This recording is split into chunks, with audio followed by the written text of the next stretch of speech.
कभी खुद से पूछा है, मैं क्यों जी रहा हूं? क्या हमारा जीवन सिर्फ कमाने, खाने और एक दिन खत्म हो जाने तक ही सीमित है? जापान के लोग इस सवाल का जवाब एक शब्द में देते हैं, इकिगाई। इकिगाई का अर्थ है जीने की वजह। यह एक ऐसी चीज है जो हमें हर सुबह उठने की प्रेरणा देती है। इकिगाई वो कारण है जिसकी वजह से हम जिंदा है, जिसमें हमारा जुनून, प्रोफेशन, मिशन और कॉलिंग एक साथ मिलते हैं। ओकिनावा लंबा, शांत, सुखी जीवन। जापान का ओकिनावा द्वीप दुनिया की सबसे अधिक दीर्घायु आबादी के लिए प्रसिद्ध है। यहाँ 60 साल से ऊपर के लोग सामान्य जीवन जीते हैं, बिना तनाव, बीमारियों या अकेलेपन के। इसका राज क्या है? उनका भोजन, उनका समुदाय, उनका इकिगाई। वे सुबह उठते हैं, सिर्फ जॉब या पैसा कमाने के लिए नहीं, बल्कि क्योंकि उनके पास जीने का कारण होता है। हर किसी का इकिगाई अलग होता है, लेकिन एक बात समान है, वो हर किसी को शांति, ऊर्जा और संतोष देता है। इकिगाई के 4 स्तंभ। इकिगाई 4 मुख्य बातों के मिलने से बनता है। 1. आप क्या करना पसंद करते हैं? 2. आप किस में अच्छे हैं? 3. दुनिया को किसकी जरूरत है? 4. आप किस से कमाई कर सकते हैं? जहां ये चारों मिलते हैं, वहीं इकिगाई जन्म लेता है।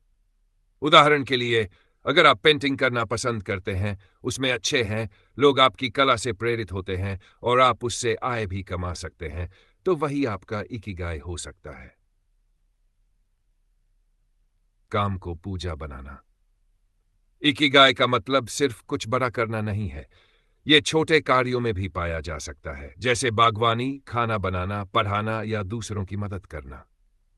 ओकिनावा में एक 20 साल के माली रोज सुबह उठकर अपने बगीचे में काम करते हैं। उन्हें कोई मजबूरी नहीं है, वो बस प्यार से करते हैं। यदि हम अपने काम को बोझ नहीं, बल्कि सेवा और आनंद समझे, तो वही इकिगाई बन सकता है। धीमा जीवन, स्लो लिविंग की शक्ति।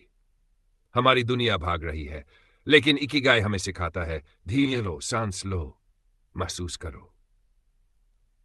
जापान में इचिगो इची एक और जीवन दर्शन है, जिसका अर्थ है हर पल एक बार आता है, उसका सम्मान करो। जब आप खाना खाते हैं तो फोन नहीं देखें, भोजन का स्वाद लें। जब कोई आपसे बात कर रहा हो तो उसे ध्यान से सुने।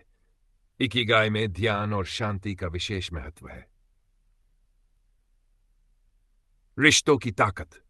इकिगाई का एक बड़ा हिस्सा है हमारे रिश्ते। ओकिनावा में लोग एक दूसरे से जुड़े होते हैं। उनका एक विशेष समूह होता है जिसे मोआई कहते हैं, छोटे मित्र समूह, जो जीवन भर एक दूसरे का साथ निभाते हैं।